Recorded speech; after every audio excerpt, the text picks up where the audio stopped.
রন্তিদা, record vote, SIR কারণ, রাজনৈতিক সচেতনতা কারণ, বাঙালি রাজনীতিকে খুব বেশি অ্যাকসেপ্ট করে কারণ, বিশেষ বিশেষ কারণ হিসেবে কোনটাগুলোকে আমরা ধরবো? প্রথমত যেটা আশিসদা বললো সেইটার সঙ্গে আমি সহমত যে ভোটার তালিকাতে তো এবার অনেক নাম 12% মতো ভোটার বাদ দিয়েছে, ফলে স্বাভাবিকভাবে ভোটার সংখ্যা কমে গেছে। সেইটা তুলনামূলক বিচার করলে যে স্বাভাবিকভাবে এই পার্সেন্টেজটা বাড়বে সেটা আলাদা প্রসঙ্গ। আমার যেটা মনে হচ্ছে যে অনেকে বলছেন যে এই যে এত প্রথম ফেজে এবং দ্বিতীয় ফেজে এই যে বিপুল পরিমাণে ভোট পড়া, সত্যি ভোটটা বিপুল পরিমাণে পড়েছে, এটাকে অ্যান্টি এস্টাবলিশমেন্ট ভোট বলছে সবাই। এখন অ্যান্টি এস্টাবলিশমেন্ট তো অবশ্যই, কিন্তু এস্টাবলিশমেন্টটা কি সেটা তো আগে বুঝতে হবে। মানে অ্যান্টি এস্টাবলিশমেন্ট মানে একটা চলতি ধারণা আছে যে অ্যান্টি এস্টাবলিশমেন্ট ভোট মানেই সেটা বোধহয় রাজ্য সরকারের বিপক্ষে চলে গেল, কিন্তু এখানে এস্টাবলিশমেন্টটা কি সেটাকে আগে বুঝতে হবে। এই যে ভোটটা হয়েছে আমি যতদূর দেখেছি এবং বুঝেছি, যেটা আশিস দাও বললে যে এই ভোটটার একটা বড় কারণ এসআইআর নিয়ে যে আতঙ্ক সৃষ্টি হয়েছিল, একটা ভয়াবহ আতঙ্ক সৃষ্টি হয়েছিল। তো মানুষের ভোটাধিকার চলে যাবে, বহু মানুষের তো ভোট দিতেই পারলেন না, তো ভোটাধিকার চলে যাবে, যদি ভোট না দিতে পারি কি হবে, বহু মানুষ অ্যাডজুডিকেশনে আছে, একটা আতঙ্কের আবহাওয়া কিন্তু গত 3-4 মাস ধরে তৈরি হয়ে গিয়েছিল।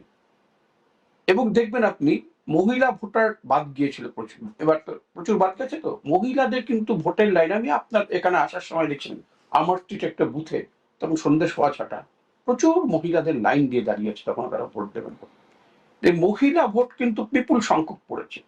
এই যে আতঙ্কিত মানুষগুলো, এরা যখন ভোট দিচ্ছেন এরা নিশ্চয়ই নির্বাচন কমিশনের উপর খুশি হয়ে ভোট দিতে আসেননি।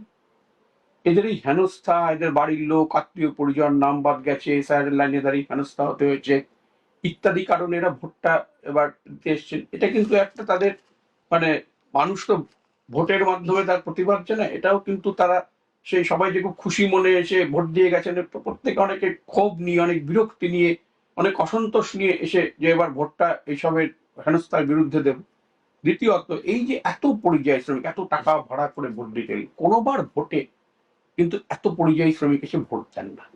এরা কেন এসছেন, যেটা আশিসদা বললেন, আমি একমত, যে এরা ভেবেছেন যে যদি ভোটটা না দিতে পারি আমার হয়তো ডিভোটার হয়ে যাব, ভারতীয় নাগরিকই থাকতে পারবো। তো এরা এসছেন হই হই করে ভোট দিতে, তো এরাও খুব কিন্তু যে খুব আতঙ্কিত হইতে এসছেন। আতঙ্কিত মানুষ কখনো, আমার নিজের যা ব্যাখ্যা যদি বলেন, আতঙ্কিত মানুষ কিন্তু এসআইআর এর বিরুদ্ধেই ভোটটা দেবেন, তারা কিন্তু এসআইআর কে স্বাগত জানিয়ে ভোটটা দেননি। ফলে অ্যান্টি এস্টাবলিশমেন্ট ভোট হলে কিন্তু এস্টাবলিশমেন্টটা হচ্ছে নির্বাচন কমিশন। এই যে 93 বা 94 যত শতাংশই ভোট পড়ুক না কেন, এর একটা বড় শতাংশ ভোটই কিন্তু যাবে এসআইআর এর বিরোধিতায়। দেখুন এসআইআর আসার পর কিন্তু অন্য সব ইস্যু পেছনে চলে গেছে। এখানে অনেক ক্ষোভ বিক্ষোভ মানুষের ছিল রাজ্য সরকার সম্পর্কে, কিন্তু ভোটটা কার্যত শেষ পর্যন্ত হলো এসআইআর এর ইস্যু। মানে আপনি বলছেন এসআইআর ডিভিডেন্ড দেবে এসআইআর বিশেষ রাজনৈতিক দলকে? এসআইআর কাকে কতটা ডিভিডেন্ড দেবে জানি না আমি, কিন্তু এসআইআর এর কারণে নির্বাচন কমিশনের ওপর ক্ষোভ হয়েছে মানুষের। ফলে ভোটটা কিন্তু যারা এসআইআর নিয়ে নাচানাচি করেছিল, যারা এসআইআর কেই মানে ভেবেছিল যে এসআইআর কে অবলম্বন করে হয়তো ভোটে সুবিধা পাবে, যেমন ধরুন ভারতীয় জনতা পার্টি খোলাখুলি বলি, তাদের খুব সুবিধা হবে না। এসআইআর তাদের ক্ষতি করে দিয়েছে ইতিমধ্যে। আর মহিলা ভোট একটা জিনিস আমি বুঝেছি, 2021-এও দেখা গিয়েছিল যেভাবে মহিলারা ভোট দিয়েছেন, এই মহিলা ভোটটা কিন্তু তৃণমূলের একটা সম্পদ। বিশেষ করে মমতা বন্দ্যোপাধ্যায় যতদিন তৃণমূলের নেতৃত্বে আছেন, মহিলা ভোটটা তাকে কেন্দ্র করেই আবর্তিত হবে। এই মহিলা ভোটটার গরিষ্ঠাংশ কিন্তু তৃণমূল কংগ্রেসের দিকে যাবে। এইগুলো কিন্তু ইন্টারেস্টিং ফ্যাক্টর এবার দেখার। লক্ষ্মীর ভান্ডার না যুবসাথী? লক্ষ্মীর ভান্ডার যুবসাথীর থেকেও, লক্ষ্মীর ভান্ডার তো মানুষ মানে সত্যি তো গ্রামীণ মহিলা, বিশেষ করে আপনি গ্রামে যান। আমি বলি আমার পরিচিত একজন মহিলা, তিনি একটি বাড়ির মানে কেয়ারটেকারের স্ত্রী, কলকাতা শহরের বাইরে, তিনি আমাকে বলেছিলেন এই যে লক্ষ্মীর ভান্ডারটা পাই, এতে আমার ছেলে মেয়ের টিউশনি খরচাটা আমি দিয়ে দিতে পারি। বিজেপি 3000 দেবে বলেছে। একটা টাকা আপনি হাতে পাচ্ছেন, সেটা যত মানুষ বিশ্বাস করে, আপনি ভবিষ্যতে কি দেবেন সেটা অতটা ভরসা মানুষ করে না। যেটা পাচ্ছেন তার উপর মানুষ বেশি ভরসা করে। এই যে লক্ষ্মীর ভান্ডার তো আছে, এছাড়াও মানে আপনি যদি প্রান্তিক মানুষকে দেখেন, গ্রামীণ ভোটারদের দেখেন, অনেকগুলো এমন প্রকল্প আছে তাতে যাতে তারা উপকৃত হয়েছে, ডাইরেক্টলি উপকৃত হয়েছে।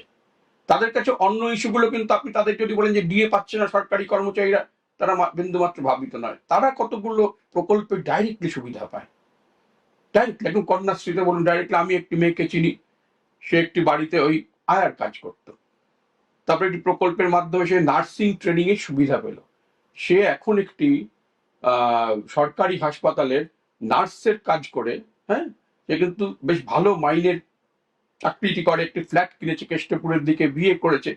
এই যে একদম প্রান্তিক শ্রেণীর একটি মেয়ে, তার যে উপকারটা হলো, এগুলো কিন্তু আগে কিন্তু এটা কখনো হয়নি। এগুলো কিন্তু ভাবতে হবে, মানে সবটাইকে ডোল বা সবটাই দান বলে উড়িয়ে দেওয়াটা বোধহয় ঠিক না।